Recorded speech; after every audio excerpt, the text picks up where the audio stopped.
Hey guys, I am KD and you are watching KD study point.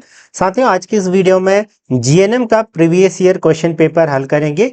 ये latest है, पिछले साल का है। अगर आप बीएससी नर्सिंग, एएनएम, जीएनएम या अन्य पैरामेडिकल कोर्सेज की तैयारी कर रहे हैं तो आप चैनल से जुड़ सकते हैं। यहाँ पर उनसे रिलेटेड पीवाईक्यूज, ऑनलाइन क्लासेस और कंटेंट यहाँ पर आपका अपलोड किया जाता है। तो देखिए, आज की इस वीडियो में हम 100 क्वेश्चन को हल करेंगे।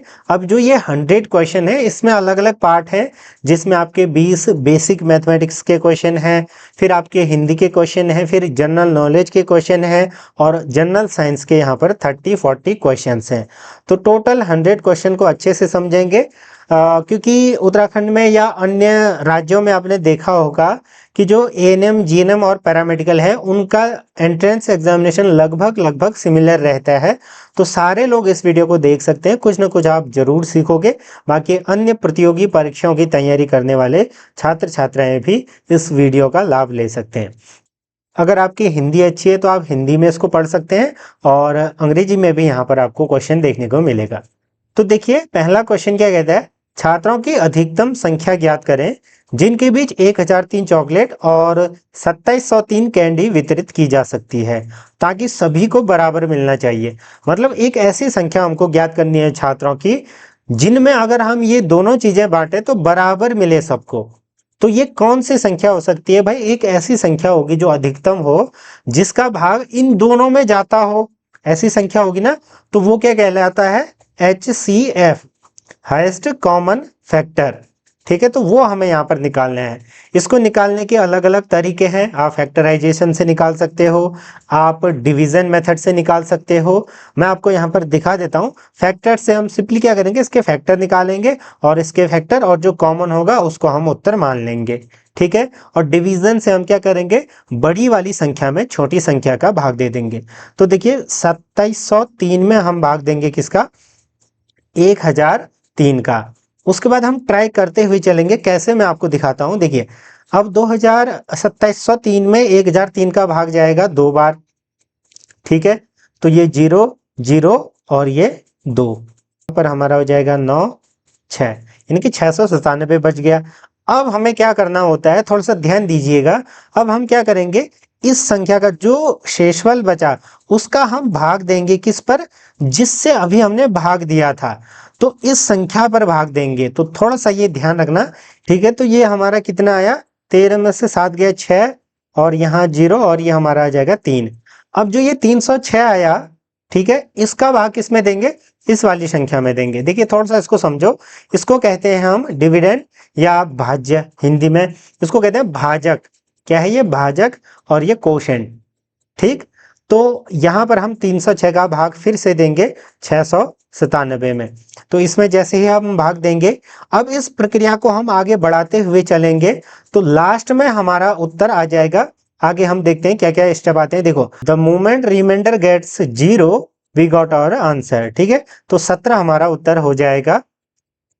अब देखते हैं 17 यहाँ पर है कहीं पर? बिल्कुल है, ऑप्शन सी बिल्कुल क्या हो जाएगा? सही उत्तर हो जाएगा। तो इस तरीके से हम इसको सॉल्व कर सकते थे। अगला क्वेश्चन क्या कहते हैं, देखिए, विच of the following number is not divisible by 9? तो 9 से कौन डिविजिबल नहीं है, ये पूछा गया है। 9 से विभाज्यता का नियम क्या होता है कि जितनी भी संख्याएं हैं उनको आपस में जोड़ो और सबको जोड़ने के बाद, यानी कि इनको सब जोड़ेंगे, अगर उस संख्या में 9 का भाग जाता है पूरी तरीके से, तो इस पूरी संख्या में भी 9 का भाग जाएगा। ठीक है, तो इस तरीके से आप चेक करना। ABCD में से आप कमेंट में बताइएगा, क्योंकि ये बहुत ही इजी क्वेश्चन है तो मैं इसको स्किप कर रहा हूं। नेक्स्ट क्वेश्चन है, यदि किसी वस्तु का क्रय मूल्य 800 है और विक्रय मूल्य 700 है तो हानि प्रतिशत क्या है? तो देखिए, यानी कि जो सीपी है, सीपी यानी कि क्रय मूल्य, मैंने जो ऑनलाइन क्लासेस ले रखी हैं ये सारे वीडियोस करवा रखे हैं। एक सेकंड में आपको वो दिखा देता हूं। देखिए, ये हमारी वो प्लेलिस्ट है जहां पर ये क्लासेस आपको देखने को मिलेंगे। इस क्लासेस में मैंने बेसिक मैथ्स की हर एक चीज बता रही है जो इस क्वेश्चन पेपर में आई है, जो पूछी जाएगी। आप इन क्लासेस को देखने के लिए चैनल से जुड़ सकते हैं और specially in members only videos को देखने के लिए आप मेंबरशिप ले सकते हैं। उसके बाद हम ऑनलाइन लाइव क्लासेस लेंगे, जैसे ही फॉर्म इसके आएंगे तो वो फायदा भी आपको यहाँ पर मिलेगा। फिलहाल इन वीडियोस के लिए आप चैनल से जुड़ सकते हैं और आप फिर उसके बाद आपको इस टेलीग्राम ग्रुप में जोड़ा जाएगा, जहाँ पर सारे PYQs वगैरह हैं। बहुत सारे मेंबर ऑलरेडी यहाँ पर जुड़े हुए हैं। जैसे ही फॉर्म आएंगे हमारी क्लासेस स्टार्ट हो जाएंगी। इनफैक्ट उससे पहले ही हमारी लाइव क्लासेस गूगल मीट के थ्रू शुरू हो जाएंगी। तो अगर आप जुड़ना चाहते हैं तो जुड़ सकते हैं। प्लेलिस्ट मैंने आपको दिखा दी, बाकी BSc नर्सिंग वगैरह अन्य की अलग अलग प्लेलिस्ट वहां पर जुड़ी है। ये मैंने क्यों बताया, क्योंकि ये सारी चीजें मैंने वहां पर बता रखी हैं। देखिए सीपी यहाँ पर है 800, ठीक, और जो विक्रय मूल्य है यानी कि SP सेलिंग प्राइस है वो 700 है। तो हानि का प्रतिशत निकालना है हमें। तो हानि बराबर क्या होता है, हानि या लॉस बराबर CP माइनस SP, क्योंकि लॉस हुआ है ना, अगर प्रॉफिट हुआ होता तब हम SP माइनस CP करते। तो सिंपली ये हमारा क्या हो जाएगा, यहाँ पर सीधे अगर हम निकालें तो 800 में से 700 गया 100 का हम प्रतिशत निकाल रहे हैं कि कितनी प्रतिशत हानि हुई। तो हानि का प्रतिशत निकालने के लिए फॉर्मूला होता है हानि अपॉन में CP इंटू 100। तो यहाँ पर देखिए 100 अपॉन CP क्या है, 800 है, गुणा 100। तो यहाँ से ये 2 जीरो कैंसिल हो गए और फिर 8 का भाग अगर हम इसमें दें तो ये आ जाएगा हमारा 12.5%। Option B is our right answer. तो इस तरीके से हम इसको सॉल्व कर सकते थे। बेहद ही आसान ये भी सवाल था, बस आपको थोड़े से फॉर्मूले यहाँ पर याद रखने थे। अगला क्वेश्चन क्या कहता है, देखिए एक दुकानदार एक वस्तु पर 10% की छूट देता है, ठीक है, उसके बाद फिर भी 10% लाभ कमा लेता है। यदि अंकित मूल्य 2200 है तो क्रय मूल्य क्या होगा। MP यानी कि मार्केट प्राइस यानी कि अंकित मूल्य। जैसे हम कोई भी कपड़े वगैरह खरीदते हैं तो उसमें एक टैग लगा होता है, वही टैग में जितनी MRP लिखी होती है 1299, 1799, 800, 200, ठीक है, वो MRP कहलाती है, यानी कि MP, सॉरी। अब इसने क्या करा, जो अंकित मूल्य था उसमें 10% की छूट दे दी, ठीक। उसके बाद हमें ये निकालना है कि जो कॉस्ट प्राइस है वो क्या थी। तो सिंपली हम क्या करेंगे, देखिए 2200 में इसने 10% की छूट दी, तो 2200 का 10% निकालेंगे जो कि होता है हमारा 220। अब देखिए पहले 2200 था, 2200 माइनस 220 करेंगे तो ये हमारा आ जाएगा, ठीक है, 0, और ये 10 में से 2 गया 8, 9, और ये हमारा 19, 1980 हमारा यहाँ पर आ गया। अब ये 1980 क्या आया, ये आया सेलिंग प्राइस, SP बराबर आ गया 1980, ठीक है। अब आगे क्या काम करना है, आगे हमें ये काम करना है कि इस फॉर्मूले से SP बराबर CP into 1 plus profit percentage upon 100, ये हमारा फॉर्मूला होता है। बस इस फॉर्मूले में हम वैल्यूज रखेंगे, हमारा उत्तर आ जाएगा। तो देखिए सीधे ही वैल्यूज इसमें पुट करते हैं। तो जैसे हम वैल्यूज पुट करेंगे, देखिए SP था हमारा 1980 बराबर CP into 1 plus profit percentage कितना था 10 अपॉन 100, ठीक है। हमारा क्या आ जाएगा 1980 बराबर CP इंटू, देखिए यहाँ से 0 से 0 कैंसिल, ये हो जाएगा 1 प्लस 0.1 दैट इज 1980 अपॉन 1.1 बराबर CP, ठीक है। तो यहाँ से इसको सॉल्व करेंगे तो ये हमारा आ जाएगा, इससे ये कटेगा, एक जीरो ऊपर लगेगा और 11 का भाग देंगे हम इसमें तो 1800 हमारा उत्तर आ जाएगा। तो अब देखते हैं कोई ऑप्शन है, बिल्कुल है, ऑप्शन बी बिल्कुल सही उत्तर आ जाएगा, यानी कि जो उसका क्रय मूल्य था, कॉस्ट प्राइस, वो थी 1800 रुपए। तो इस तरीके से उसको सॉल्व करना था, बस ये फॉर्मूला आपको यहाँ पर ध्यान में रखना था। अगले क्वेश्चन की ओर बढ़ते हैं। देखिए क्वेश्चन क्या कह रहे हैं, 2000 रुपए पर 2 साल के लिए 5% का प्रतिवर्ष की दर से चक्रवृद्धि ब्याज क्या है। तो CI हमें यहाँ पर बताना है। तो एक फॉर्मूला आपको याद रखना, अमाउंट का फॉर्मूला क्या होता है, principal into 1 plus rate upon 100 की पावर, यहाँ पर जितने भी साल के लिए होता है तो टाइम के बाद हम क्या करेंगे, अमाउंट में से प्रिंसिपल को घटा देंगे तो हमारा CI निकल जाएगा। तो बस इसी को अप्लाई करते हैं। तो देखिए 2 साल के लिए यहाँ पर दिया हुआ था, ठीक है, तो इस तरीके से हम इसको पुट कर सकते हैं। अमाउंट बराबर हो जाएगा 2000, 1 प्लस रेट आपका क्या था 5% पर एनएम है, ठीक है, ये ध्यान रखना।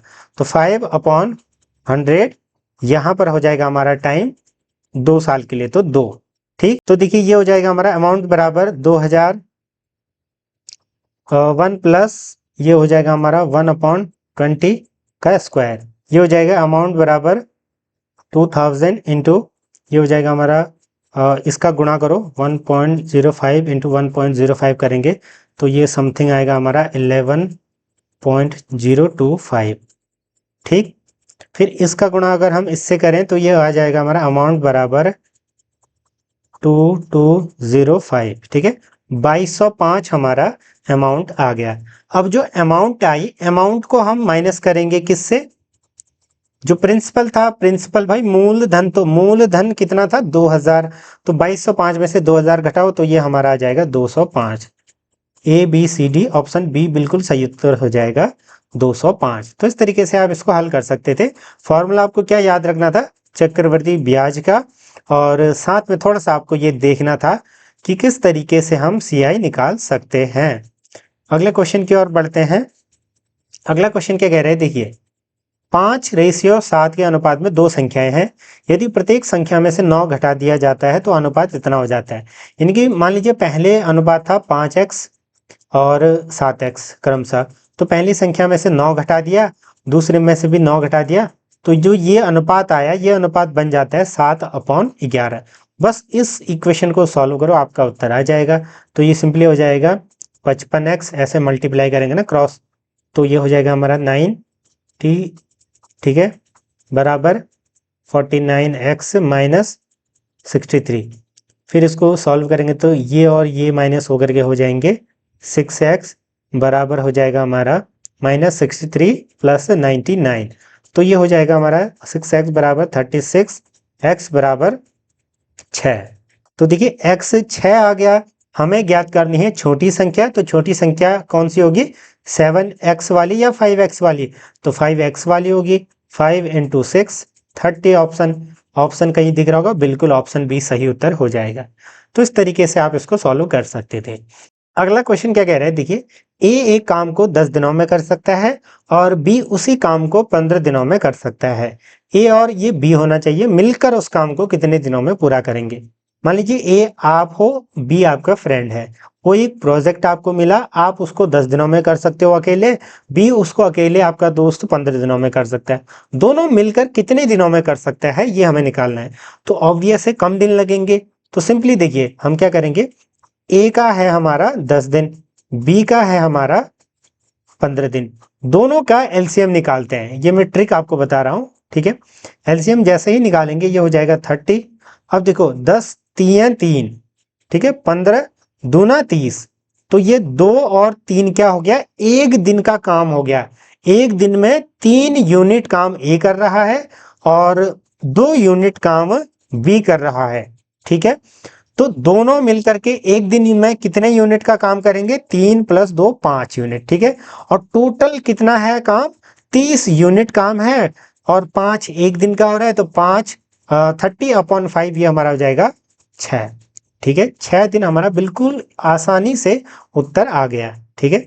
एक ये तरीका है। दूसरा तरीका ये भी है कि आप सिंपली क्या करेंगे, ए का काम बराबर हो जाएगा 1/10, ठीक है, और बी का काम बराबर हो जाएगा 1/15, दोनों को जोड़ोगे तो फिर आपका उत्तर आ जाएगा, ठीक है। तो देखिए अगला क्वेश्चन क्या कह रहा है, 2 ट्रेनें जिनकी लंबाई क्रमशः 150 और 180 मीटर है समानांतर पटरियों पर चलती है। कहने का मतलब एक इस तरफ जा रही है, एक इस तरफ, ठीक है, दोनों लेकिन पैरेलल जा रही हैं, एक दूसरे को क्रॉस कर रही हैं। अब एक की स्पीड है 50 किलोमीटर प्रति घंटा, दूसरे की 40 किलोमीटर प्रति आवर, ठीक है। तो एक दूसरे को कितने देर में पास करेंगी या कितना टाइम लगाएंगी दोनों जब ऐसे पास होंगी, ठीक है, वो हमें निकालना है। तो इसके लिए हम सिंपली क्या करेंगे, इन दोनों की जो डिस्टेंस है ट्रेनों की, उनको ऐड कर लेंगे, दोनों की लेंथ ऐड हो जाएगी, तो ये हमारा हो जाएगा 0 330 मीटर, तो ये ट्रेन की लेंथ होगी। अब जो स्पीड है, क्योंकि देखिए अगर एक साथ चल रही होते तो रिलेटिव स्पीड क्या करते हैं, हम घटाते हैं, लेकिन जब दोनों अपोजिट चल रही हो तो हम उन दोनों को जोड़ देते हैं, ठीक है। आपने देखा होगा जब आप किसी कार या फिर बाइक स्कूटी में बैठे रहते हो, आपके अपोजिट साइड से जो वाहन जा रहा होता है, जैसे आपके नजदीक पहुंचता है तो एकदम से स्पीड रफ्तार बढ़ती है, तो वो उसी का कारण है, ये फिजिक्स है रिलेटिव स्पीड की। तो हम सिंपली इन दोनों को जोड़ेंगे, 50 प्लस 40, तो ये हो जाएगा 90 किलोमीटर प्रति घंटा। अब क्योंकि ये मीटर में है, ये km पर आर है, तो इसको भी हम मीटर पर सेकंड में चेंज करते हैं, तो 90 इंटू 5/18। अब ये क्यों करा, इसके लिए आप उस वीडियो को जरूर देखिएगा, मैंने पूरा बता रखा है, ठीक है, शॉर्ट फॉर्म में। तो ये हो जाएगा हमारा 5, ये 25, ठीक है। तो 25 यहाँ पर स्पीड आ गई मीटर पर सेकेंड करके, तो टोटल डिस्टेंस है 33, 0/25। इसको हल करेंगे, हमारा उत्तर आ जाएगा। तो देखिए उत्तर क्या आएगा, 25 से कम 25, ठीक है, 75.2, यानी कि 13.2 सेकेंड वो लेगी, ठीक है, आपस में जब ये क्रॉस करेंगे ईच अदर को। तो option B is right answer. अगले क्वेश्चन की ओर बढ़ते हैं। एक कक्षा में 25 छात्रों की औसत आयु 16 वर्ष है। यदि एक शिक्षक की आयु भी उसमें शामिल कर ली जाए तो औसत आयु 1 बढ़ जाती है। देखो 25 व्यक्ति हैं, उनकी जो औसत आयु है वो है 16 वर्ष, 16 ईयर लिख दिया मैंने, ठीक है, वाई आर मतलब ईयर है, ठीक। अब हुआ क्या, टीचर को भी जोड़ दिया, तो फिर जो औसत आयु है वो एक और बढ़ जाती है, यानी कि 17 साल हो जाती है वो, और जो यहाँ पर टोटल संख्या हो जाएगी वो 26 हो जाएगी। अब हम क्या करेंगे, टीचर की आयु निकालने के लिए इसका गुणा इससे करेंगे तो टोटल जो उम्र है वो निकल जाएगी, इसका गुणा इससे करेंगे तो टोटल उम्र निकल जाएगी, फिर हम इसमें से इसको घटा देंगे। तो ये सिंपली क्या आ जाएगा, 25 गुणा 16, ये हो जाता है हमारा 400, ठीक। और ये हो जाएगा हमारा 17 गुणा 26, 42। तो देखिए 442 जो बड़ी संख्या है उसमें से इसको घटा दो, तो ये 42 वर्ष टीचर की उम्र निकल जाएगी। Option C is right answer. तो इस तरीके से आप इसको हल कर सकते थे, ठीक है। अगला क्वेश्चन क्या कह रहा है, देखिए एक घनाभ की लंबाई चौड़ाई इतनी है तो उसका पृष्ठीय क्षेत्रफल क्या होगा, TSA यानी कि टोटल सरफेस एरिया, ये क्या होता है 2L into B plus BH plus HL, ठीक है। इसमें रखो length into breadth, breadth into height, height into length. बस उसको सॉल्व करो, आपका उत्तर आ जाएगा। हिंट मैं आपको दे देता हूं, option B is right answer. आप इसको सिंपली निकाल लेना, ठीक है, इसी में फॉर्मूले में रखी। नेक्स्ट क्वेश्चन, एक वृत्त का क्षेत्रफल 154 वर्ग सेंटीमीटर है, तो इसकी परिधि क्या होगी। वृत्त का जो सर्कल का क्षेत्रफल क्या होता है, पाई आर स्क्वायर बराबर 154 है, ठीक है। पाई की वैल्यू 22/7, आर स्क्वायर बराबर 154, तो आर स्क्वायर बराबर क्या हो जाएगा 154 इंटू 7/22, ठीक है। ये हो जाएगा हमारा 7 यानी कि 49, आर स्क्वायर बराबर 49, आर बराबर हो जाएगा हमारा 49 का रूट, दैट इज 7। 7 उत्तर आ जाएगा, ओके। तो 7 हमारा क्या निकल गया, रेडियस निकल गई। रेडियस जब निकल गई तो भाई परिधि, परिधि मतलब सरकमफेरेंस, सरकमफेरेंस का फॉर्मूला था 2πr, तो 2 इंटू 22/7 इंटू 7, तो 7 से 7 कैंसिल, 22 दुना 44। Option C is right answer. हमने क्या करा, देखिए वृत्त का क्षेत्रफल दिया हुआ था, हमने फॉर्मूले से आर निकाला, आर यानी कि रेडियस, त्रिज्या निकाली, त्रिज्या जब निकल गई तो 2πr लगा करके इसका सरकमफेरेंस निकल गया। नेक्स्ट क्वेश्चन देखिए, एक घोड़ा 50 मीटर भुजा वाले एक वर्गाकार खेत के कोने में बंधा हुआ है, ठीक है। इस तरीके से वर्गाकार खेत है, यह है 50 मीटर की भुजा। अब इस कोने में मान लीजिए उसको बांध दिया है, यहाँ पर खूंटा गाड़ा हुआ है और उसको गाड़ा है 14 मीटर लंबी रस्सी से बांध दिया है। 14 मीटर लंबी रस्सी से बांध दिया मतलब मान लीजिए 14 मीटर यहाँ तक था, 14, तो वो कितना घूम पाएगा, वो तो सिर्फ इतना ही घूम पाएगा ना, एक खेत है भाई, इतना ही घूम पाएगा। तो ये एरिया हमको निकालना है, ये कैसे निकलेगा, हम क्या करेंगे, पूरे सर्कल का एरिया निकाल देंगे, उसको 1/4 कर देंगे। तो देखो ये हो जाएगा पाई आर स्क्वायर 22/7 गुणा 14 गुणा 14, तो इस 7 से ये कटेगा 2 बार, ये हो जाएगा हमारा 44, 22 गुणा 2 गुणा 14, ये हो जाएगा हमारा 616।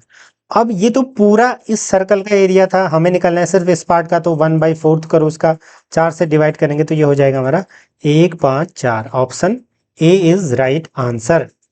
देखिए अगला क्वेश्चन क्या कह रहा है, एक शंकु का आयतन 12 पाई घन सेंटीमीटर है, यानी कि जो वॉल्यूम है इतना है, त्रिज्या दी हुई है तो हमें हाइट निकालनी है। फॉर्मूला क्या होता है 1/3 पाई आर स्क्वायर एच, ये कोण का वॉल्यूम होता है। तो simply 1/3 pi r square h बराबर 12 पाई रखो, तो पाई से पाई कैंसिल हो गया, ठीक है। आर स्क्वायर एच बराबर 3 इस तरफ जाएगा तो ये हो जाएगा हमारा 36। अब आर की वैल्यू क्या है, आर 3 है तो ये हो जाएगा हमारा 9, ठीक है। आर की जगह मैंने सीधे ही 3×9 रख दिया, ठीक है। तो एच बराबर हो जाएगा हमारा क्या, 36/9, that is 4 centimetre. Option C बिल्कुल सही उत्तर हो जाएगा, ठीक है। नेक्स्ट क्वेश्चन देखिए, एक बेलनाकार पानी की टंकी का व्यास 14 मीटर और ऊंचाई इतनी है, ठीक है। मान लीजिए टंकी कुछ इस तरीके से है, बेलनाकार है तो सिलेंड्रिकल है, ठीक है। इसमें पानी है, इसकी जो ऊंचाई है वो है 15 मीटर और जो बेस है डायमीटर, ठीक है, डायमीटर 14 है। तो हमें क्या निकालना है इसका, इसका वॉल्यूम निकालना है सिंपली। तो देखो रेडियस हो जाएगी हमारी 14 है डायमीटर, तो ये हो जाएगा 7। तो हमें पता है बेलन का फॉर्मूला होता है पाई आर स्क्वायर एच, तो सिंपली इसमें रखो 22/7 गुणा आर आपका 7 गुणा 7, एच आपकी हो जाएगी 15। तो 7 से 7 कैंसिल, ठीक है। और अगर हम 22 को गुणा 7 करें तो ये हो जाएगा हमारा 7 गुना 14, 154 गुणा 15, तो 15 चौको 60, यानी कि ऑप्शन डी बिल्कुल सही उत्तर आ जाएगा, 2310 घन मीटर।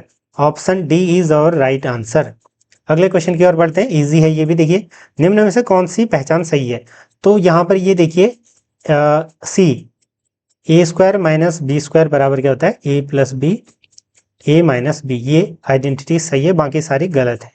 ये क्या होता है, ए प्लस बी का होल स्क्वायर क्या होता है, square plus B square plus 2ab होता है। माइनस में आपका A square plus B square minus 2ab होता है, यहाँ पर प्लस होगा। तो इस तरीके से आपको चेक करना है, सारी आइडेंटिटीज आपको याद रखनी है, ठीक है, बेसिक्स। नेक्स्ट क्वेश्चन, 2 की पावर इतना इतना। तो देखिए इसको तो मैंने शॉर्ट्स में भी, आप शॉर्ट्स की सीरीज भी देखते रहना, एक न एक क्वेश्चन वहां से जरूर आएगा।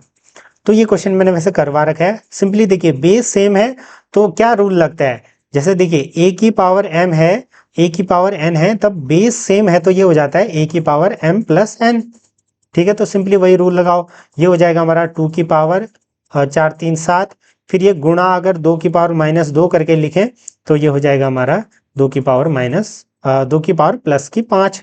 Option B is right answer. Next question probability का क्वेश्चन है, एक थैला है, ठीक है।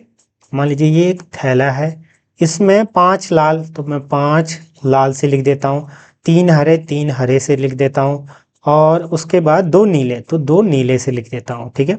इनमें से एक गेंद निकाली जाती है, यानी कि एक बॉल निकाली रैंडमली, ठीक है।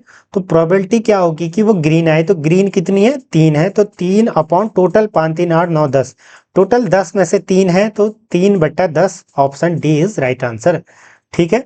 प्रोबेबिलिटी इस तरीके से आप निकाल सकते हो। अगेन ये भी वही है, एक सिक्का 2 बार उछाला जाता है, ठीक है। मान लीजिए एक सिक्का है, वो हेड या टेल आ सकता है। तो देखिए जब उसको 2 बार उछालेंगे, या तो हेड आएगा पहली बार में, दूसरी बार में भी हेड, या पहले में हेड दूसरे में टेल, या पहले में टेल दूसरे में हेड, या फिर टेल और टेल आ सकता है। तो ये 4 केसेस हैं। तो इसने पूछा कि कम से कम एक बार हेड आने की संभावना क्या है, यानी कि एक से ज्यादा बार, जितनी भी बार आएगा चलेगा, लेकिन एक बार आना चाहिए एटलीस्ट। तो देखिए एक बार ये आ रखा है, 2 बार, 3 बार, यानी कि 3 बार हेड आया हुआ है।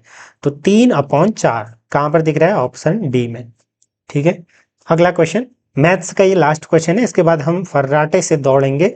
2 संख्याओं का योग 27 है, गुणनफल इतना है संख्याएं। तो सिंपली इसको तो ऐसे ही चेक कर सकते हो ना आप, एक्स वाई मान करके भी कर सकते हो, लेकिन वो लेंदी हो जाएगा, एक क्वाड्रेटिक इक्वेशन बनेगी तो वो थोड़ा सा टफ बनेगा। सिंपली आप क्या करो, चेक करो, 2 संख्याओं को जोड़ो, 12 और 13 को जोड़ो, तो ये तो वैसे भी 27 नहीं होता, इसको एलिमिनेट करो, ये भी नहीं होगा, तो इन दोनों में से कोई एक होगा, ठीक है। तो 12 और ये 27, ठीक है, ऐड वाला तो हो रहा है, तो गुणा करो एक बार, ये हमारा गलत आ जाएगा, यानी कि 13 और 14, 13 गुणा 14 क्या होता है, 182। ऑप्शन बी इज और राइट आंसर, ठीक है। तो इस तरीके से था, यही क्वेश्चन हम भी करवा रहे हैं। अगर आपने वो सारी क्लासेस देखी हैं तो आपको लग रहा होगा कि एज इट इज क्वेश्चन यहाँ पर रखे हुए हैं, तो आप क्लासेस जरूर ज्वाइन करें। ठीक है, तो स्क्रीन पे मैंने हटा दी है ताकि आपको ये पूरी स्क्रीन में ये दिख जाए। घ का उच्चारण स्थान पूछा है, तो मैंने हिंदी व्याकरण वाली सीरीज में पूरा बता रखा है। हिंदी के लिए मैं आपको रिकमेंड करूंगा, एक बार मैं दिखा देता हूँ, इस वीडियो को जरूर देखिएगा।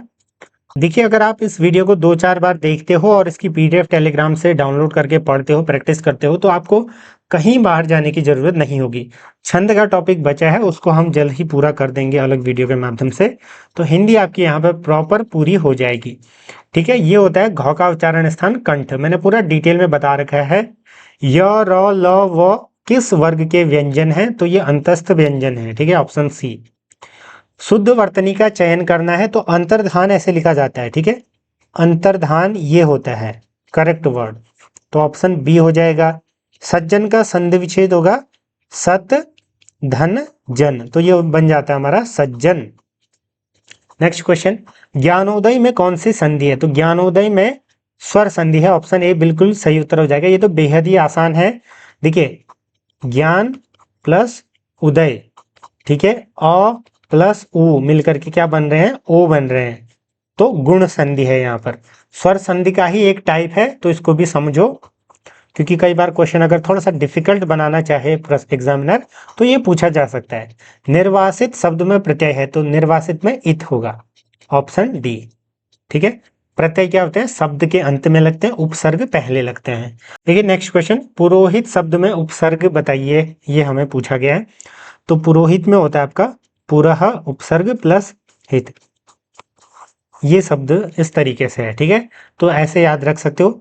मृग नयनी में कौन सा समास है? तो समास में देखिए, मृग नयनी यानी कि मृग के समान नयन जिसके हों, तो ये हो जाएगा हमारा कर्मधारय समास। यहां पर क्या होता है? दोनों पदों में विशेषण विशेष्य का संबंध होता है, या फिर उपमा या उपमेय का संबंध होता है। ठीक है, उपमान या उपमेय का, तो ये याद रख सकते हो आप। हे प्रभु मेरी इच्छा पूर्ण करो, तो जब कारक मैंने पढ़ाया था, पूरा बताया था। ठीक है, संबोधन कारक, हे प्रभु, हम संबोधित कर रहे हैं ना किसी को, तो option C is right answer. Vinayak का पर्यायवाची गणेश हो जाएगा। ठीक है, नेक्स्ट, परोक्ष का मतलब, परोक्ष मतलब जो सामने नहीं है, तो इसका सही उत्तर हो जाएगा विलोम प्रत्यक्ष, प्रत्यक्ष। नेक्स्ट, जो किसी का हित चाहता हो उसको क्या कहेंगे? हितैषी, ऑप्शन बी। नेक्स्ट, मुहावरे यहां पर पूछे गए हैं। पानी में आग लगाना, मुहावरे का अर्थ क्या है? तो पानी में आग लगाने का अर्थ होता है असंभव कार्य को संभव कर डालना। हम कई बार किसी को कहते हैं ना, जैसे उसने कुछ अनएक्सपेक्टेड काम कर दिया, या जो बिल्कुल असंभव था वो काम कर दिया, तो हम कहते हैं पानी में आग लगा दिया तूने तो। ठीक है, इस तरीके से। खरबूजे को देखकर खरबूजा रंग बदलता है, यानी कि संगति का प्रभाव अवश्य पड़ता है। ठीक, नेक्स्ट,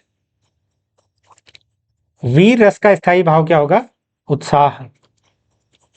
रस भी मैंने उसमें पूरा पढ़ा रखा है। अवधि शिला का उर पर था गुरु भार, तिल तिल काट रही, मतलब ये बताना है कि ये क्या है। तो इसमें जो छंद है ये है बरवे छंद। ठीक है, मात्रिक छंद क्या होते हैं, अर्धमात्रिक छंद क्या होते हैं, वो सब हमने पढ़ रखा है। ठीक, ये अगला क्वेश्चन कह रहा है, चरण कमल बंधु हरि राई में कौन सा अलंकार है? तो जो अलंकार यहाँ पर उपयुक्त है वो है रूपक अलंकार। रूपक में क्या होता था? एक होता था उपमेय, एक होता था उपमान। उपमेय वो हुआ जिसकी तुलना की जाए, उपमान वो हुआ जिससे तुलना की जाए। तो यहाँ पर देखिए, जो श्री हरि के चरण हैं भगवान के, उनको कमलों से क्या किया गया है? अभेद आरोप किया गया है। ठीक है, तो यहाँ पर रूपक अलंकार होगा। पृथ्वीराज रासों के रचनाकार कौन है?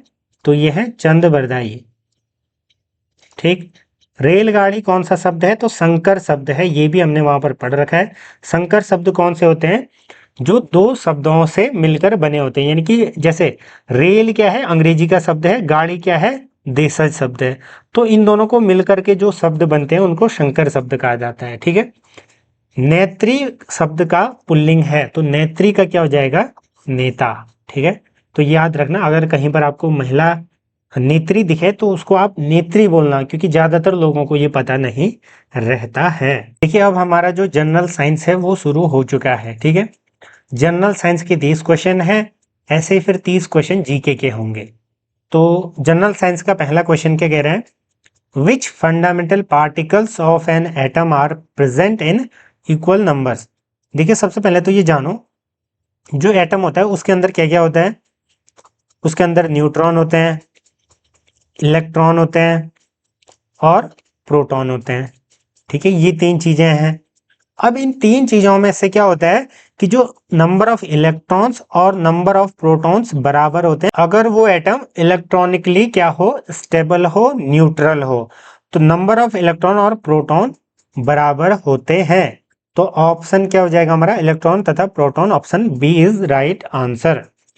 नेक्स्ट क्वेश्चन देखिए, दो पिंडों के मध्य दूरी को दोगुना बढ़ा दिया जाए तो उसके बीच गुरुत्वीय बल क्या होगा। देखिए फोर्स बराबर क्या फॉर्मूला होता है हमारा, G(m)/r²। तो यहां पर देखिए F है इनवर्सली प्रोपोर्शनल टू R। जब उन दोनों के बीच की डिस्टेंस बढ़ा दी जाए, मान लीजिए दो ग्रह हैं, एक M और एक बड़ा M वाला, ठीक है।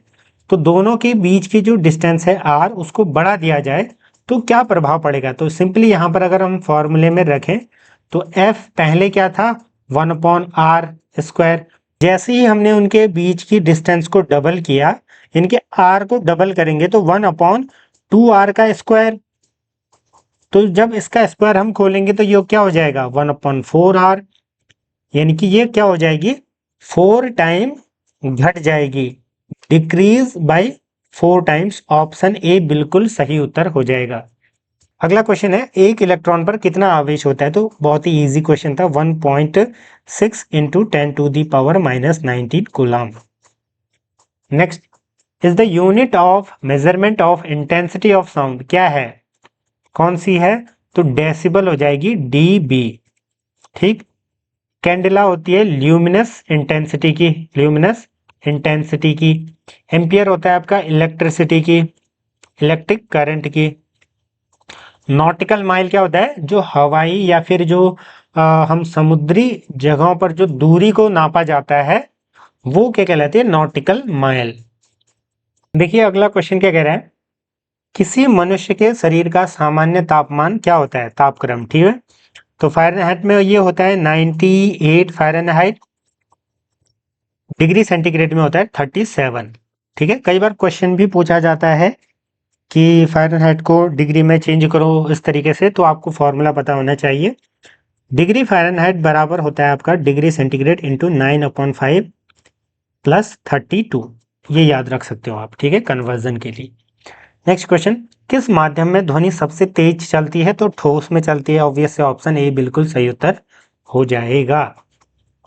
अब आप बोलोगे कि सर अगर ऐसा है तो जब एक कमरे में कुछ बोला जाता है तो दूसरे कमरे में क्यों नहीं सुनाई देता है, क्योंकि वहां पर तो ठोस दीवार ठोस है। तो ऐसा नहीं है, क्योंकि हम यहाँ पर स्पीड की बात कर रहे हैं सिर्फ और सिर्फ। ठीक है, क्योंकि जो लाउडनेस या अन्य चीज़ें हैं, एनर्जी लॉस, वो सब चीज़ें अलग हैं, क्योंकि दीवार एब्जॉर्व कर लेती है, रिफ्लेक्ट कर देती है साउंड को। लेकिन स्पीड की अगर हम बात करें तो वो फिर भी ठोस में ही सबसे ज़्यादा होती है। ठीक है, तो थोड़ा सा आपको ये समझना है। तो आप देख रहे होंगे 10th लेवल की ही साइंस यहाँ पर पूछी गई है। मानव नेत्र का वह भाग जिस पर प्रतिबिंब बनता है, तो प्रतिबिंब आपका बनता है रेटिना पर। ठीक है, मैंने पूरा फिगर से बता रखा है एक वीडियो में, एक बार मैं फिर से आपको दिखा देता हूँ। ये हमारी आई है, ठीक है, ये पूरा बाहर का भाग है, इसको कहते हैं हम क्या, कॉर्निया। ठीक, उसके बाद ये जो हमारा भाग है, ठीक है, ये हमारा है पूरा क्या है, आइरिस। फिर इसके अंदर ये जो भाग होता है जो पूरा ब्लैक स्पॉट टाइप होता है वो कहलाता है प्यूपिल। ठीक है, तो इसका काम क्या है, ये जो लाइट है प्रकाश को अंदर रिफ्लेक्ट करने का काम है, एक लिक्विड टाइप इसमें रहता है। उसके बाद जो आइरिस है वो पीपल को छोटा या बड़ा करती है। ठीक, और जो पीपल है वहां से अंदर प्रवेश करता है क्या, प्रकाश। फिर लेंस के माध्यम से उसकी इमेज कहां पर बनती है, रेटिना पर। तो ये चीज आपको समझनी है। और रेटिना पर वहां पर जो ऑप्टिकल नर्व होती हैं वो जुड़ी होती हैं किससे, ब्रेन से। तो इस तरीके से हमको इमेज दिखती है। देखिए अगला क्वेश्चन है, निम्नलिखित में से कौन कंप्यूटर में डेटा की सबसे छोटी इकाई है। इनमें से सबसे छोटी इकाई क्या है? तो बिट है। बिट का मतलब क्या हुआ? 0 या फिर 1। ठीक है।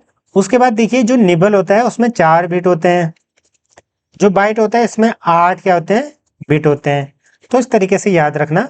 और जो एक KB होता है उसमें 1024 बाइट होते हैं। फिर उसके बाद 1024 KB का 1 MB बनता है, 1024 MB का फिर GB बनता है, GB का फिर TB। मेंडलीफ की आवर्त सारणी में, यानी कि जो उसने पीरियोडिक टेबल बनाई थी, उसमें उसने किस बेसिस पर बनाया था? तो परमाणु द्रव्यमान यानी कि एटॉमिक मास के बेसिस पर बनाया था। ठीक है।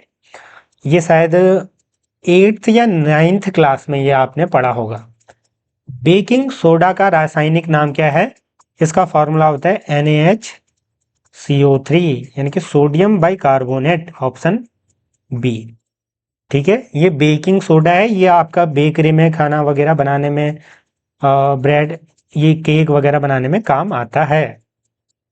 वाहनों में पेट्रोल के जलने से निम्न धातु वायु को प्रदूषित करती है, तो ये होता है लेड। ठीक है। लेड यानी कि सीसा, option C is right answer. Next question, निम्नलिखित में से कौन सा एक प्राकृतिक रूप में वायुमंडल में पाई जाने वाली ग्रीन हाउस गैस नहीं है? देखिए कार्बन डाइऑक्साइड, मीथेन, ओजोन ये सब हैं।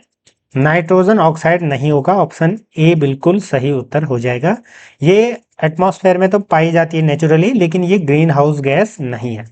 Next, which of the following is use to preserve fruit juice? ये होता है आपका सोडियम बेंजोएट। बेंजोएट, ठीक है, प्रिजर्व करने के लिए रखा जाता है। इसका फॉर्मूला या इसका फिगर कुछ इस तरीके से है। ये हमारा बेंजीन हो जाएगी। ठीक है। यहाँ पर C, उसके बाद ये जुड़ा होगा डबल बॉन्ड O के साथ, ONA। ठीक है। ये आपका क्या है? इसका फॉर्मूला है सोडियम बेंजोएट का। अगला है वल्कनीकरण यानी कि वल्कनाइजेशन। मैंने पिछली वीडियो में बता रखा है, ये आपका करा था किसने? चार्ल्स गुडियर ने। अब वल्कनाइजेशन होता क्या है? देखिए जो रबर होता है, नेचुरल रबर, वो उतना लचीला या फिर उतना स्ट्रांग नहीं होता है। उसको वो बनाने के लिए, वो इलास्टिसिटी प्रोवाइड करने के लिए, स्ट्रांग जो स्ट्रांगनेस है वो प्रोवाइड करने के लिए उसको सल्फर के साथ मिलाया जाता है और हीट करके ऐसे बनाया जाता है। ठीक है। तो यही वल्कनाइजेशन कहलाता है। अगला, विषाणु में क्या होता है? तो विषाणु में आपका न्यूक्लिक एसिड और प्रोटीन होते हैं। ठीक है। क्योंकि देखिए ये क्या है? ये एक होस्ट ढूंढ रहा होता है, परजीवी ढूंढ रहा होता है जहां पर ये अपनी संख्या बढ़ा देता है। ठीक है। अटैक करता है। तभी तो जब हमें कोई वायरल कुछ चीज होती है तो वो क्या करता है? हमारे अंदर जो सेल्स मौजूद होती हैं उसके अंदर वायरसेस पैदा कर देता है, और जिससे फिर हम बीमार होते हैं, हमारी इम्यून सिस्टम सब कुछ तहस नहस हो जाता है। ठीक है। लिटमस किसमें से निकाला जाता है? तो लाइकेन से निकाला जाता है। What is the process of transpiration? Water loss हो जाएगा। ठीक है। कैसे जाइलम से पानी जाता है, फिर उसके बाद जो हमारे पत्तियां होती है वहां से बाहर निकलता है वेपर के फॉर्म में। Next, what is the study of antibodies and antigens in blood called? इनको क्या कहते हैं? सेरोलॉजी। इसकी स्टडी को कहते हैं सीरोलॉजी या सीरोलॉजी। ठीक। नेक्स्ट, कोशिका में पाए जाने वाले आनुवंशिक आनुवंशिक पदार्थ क्या है? तो DNA, ऑप्शन ए बिल्कुल सही उत्तर हो जाएगा।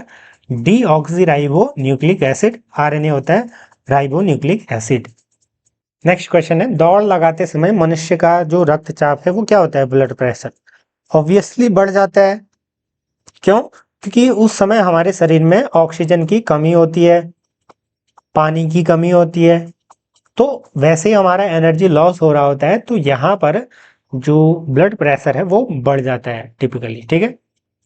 नेक्स्ट, उत्तराखंड राजकीय संग्रहालय कहाँ स्थित है? तो ये अल्मोड़ा में स्थित है। तो हमारा यहाँ पर जो जनरल साइंस है वो भी खत्म हो चुका है। अब हमारा उत्तराखंड GK यहाँ पर स्टार्ट हो चुकी है। देखिए वेयर इज, तो ये मैंने आपको बता दिया कहाँ पर है, अल्मोड़ा में स्थित है। अगला क्वेश्चन है, कैलाश नारायण आश्रम कहाँ पर स्थित है? तो ये आपका है पिथौरागढ़। पिथौरागढ़ को मिनी कश्मीर भी कहा जाता है। ठीक है। पिथौरागढ़ होते हुए धारचूला, तवाघाट, से यहाँ आप पहुंच सकते हो नारायण आश्रम में। तवा घाट तक तो जो कैलाश मानसरोवर वाला रूट है वो दोनों सेम है, वहां पर से दोनों अलग हो जाते हैं, ठीक है। तो ऑप्शन क्या हो जाएगा, सी। अगला क्वेश्चन है, धारी देवी नामक सिद्धपीठ के पास कौन सी नदी बहती है, तो अलकनंदा बहती है, ठीक है, अलकनंदा। जो मैंने एक रिवर सिस्टम वाली 2 वीडियोस बना रखी है, उसमें मैंने पूरा नदियों को पढ़ा रखा है, उसको भी आप देख सकते हो ताकि आपके सारे डाउट्स क्लियर हो जाएं। अगला क्वेश्चन है, टिहरी बांध किन नदियों के संगम पर बना हुआ है, तो भागीरथी एवं भिलंगना नदी पर यह बना हुआ है, option B is right answer. अगला क्वेश्चन, वेदनी बुग्याल कहां पर है, तो ये चमोली में है। दयारा बुग्याल कहाँ है, आप कमेंट में बताइएगा अगर आपको पता है, नहीं तो आप वीडियोस को जरूर देखिएगा। महासु देवता की पूजा होती है, तो ये देहरादून, ठीक है, option C is right answer. Next, Uttarakhand administrative training academy is located, ये अब ज्यादातर को लग रहा होगा कि देहरादून में है या मसूरी में है, तो ये है नैनीताल में, ठीक है। उत्तराखंड प्रशासनिक अगर पूछा जाए तो नैनीताल, अगर लबासना पूछा जाए तो फिर मसूरी। अगला क्वेश्चन है, गढ़ केसरी के नाम से कौन प्रसिद्ध थे, तो ये थे अनुसुया प्रसाद बहुगुणा जी। अगला है, किस शहर को भारत की सिलिकॉन वैली के नाम से जाना जाता है, तो ये है Bengaluru. Which state recently hosted the 38th national games, तो ये करंट का क्वेश्चन था, ये आपका उत्तराखंड ने ही होस्ट किया था। इससे रिलेटेड मैंने एक सेपरेट वीडियो बना रखी है, 15 मिनट की वो वीडियो, उसको देखना, क्योंकि इस बार कोई अन्य क्वेश्चन पूछा जा सकता है, ठीक है। शुरुआत देहरादून से हुई थी और जो ये खत्म हुआ था समापन, वो आपका 14 फरवरी को हुआ था, कहां पर, हल्द्वानी के गोलापार स्टेडियम में। बाल दिवस कब मनाया जाता है, तो 14 नवंबर, easy question.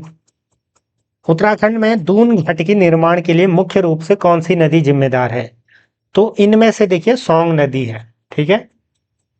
Which mountain pass connects the Johar valley in Uttarakhand, Unta Dhura दर्रा, ठीक है, option B.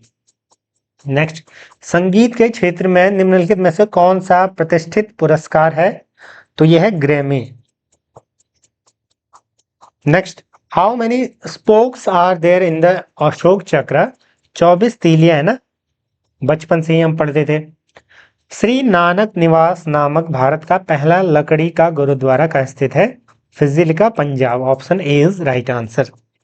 In which state has the first yoga policy been issued in the country, ये आपका उत्तराखंड में किया गया है, ठीक है, ऑप्शन ए। नेक्स्ट क्वेश्चन है, राष्ट्रीय टीकाकरण दिवस कब मनाया जाता है, यानी कि नेशनल वैक्सीनेशन डे कब मनाया जाता है, तो ये 16 मार्च को मनाया जाता है, ठीक है। 1995 में शुरू किया गया था इसको, क्योंकि पल्स पोलियो अभियान के लिए इसको शुरू किया गया था। अगला क्वेश्चन है, इंडस वाटर ट्रीटी यानी कि सिंधु जल संधि किन 2 देशों के बीच है, तो भारत पाकिस्तान। 1960 याद रखना। भारत के प्रधानमंत्री कौन थे, जवाहरलाल नेहरू। वहां का कौन था, अयूब खान। अगला क्वेश्चन, किस राज्य में पंचायतों के चुनाव को किसके द्वारा विनियमित किया जाता है, यानी कि किसी भी राज्य में, तो राज्य चुनाव आयोग द्वारा, ठीक है। तो देखिए, क्षेत्रफल की दृष्टि से भारत का कौन सा राज्य सबसे बड़ा है, तो राजस्थान है। निम्नलिखित में से कौन पर्यावरण प्रदूषण जैव सूचक के रूप में कार्य करता है, तो लाइकेन करती है, ठीक है, लाइकेन्स।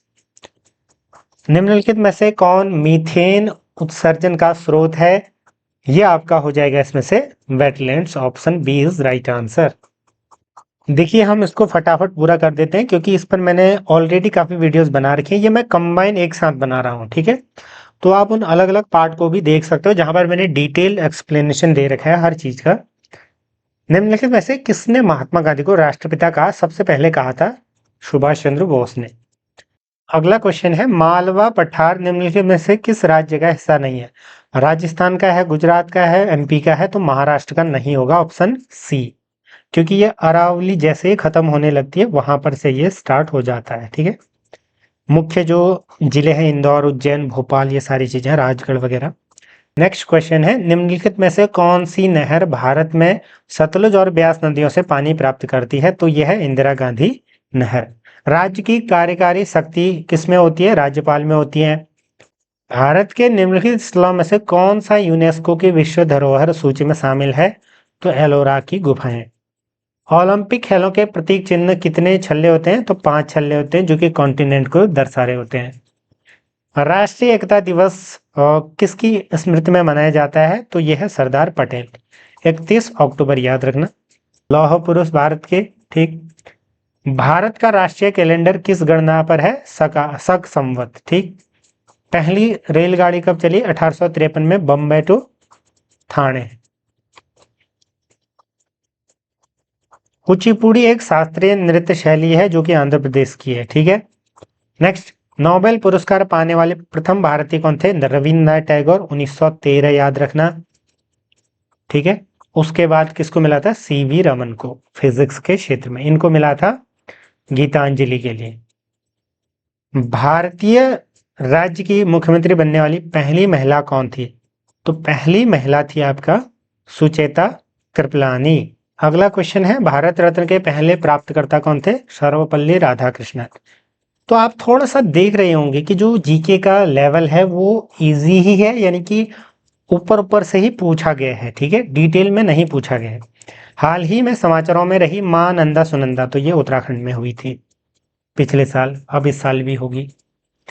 अगला क्वेश्चन, उत्तराखंड का प्रथम ऐतिहासिक राजवंश तो कत्यूरी शासक थे। उत्तराखंड का कौन सा राष्ट्रीय उद्यान बाघ संरक्षण के प्रयासों के लिए प्रसिद्ध है? तो जिम कॉर्बेट, 1936। केदारनाथ मंदिर के अलावा रुद्रप्रयाग किस के लिए प्रसिद्ध है? तो ओंकारेश्वर मंदिर यहाँ पर है। Option C is right answer. तो ये हमारे 100 क्वेश्चन थे। आई होप कि आपको कुछ तो पता लगा होगा कि किस तरीके के क्वेश्चन पूछे गए हैं, क्या क्या चीजें हैं। आप चैनल से जुड़ सकते हैं इसी तरीके की वीडियोस के लिए। जुड़े रहें, धन्यवाद।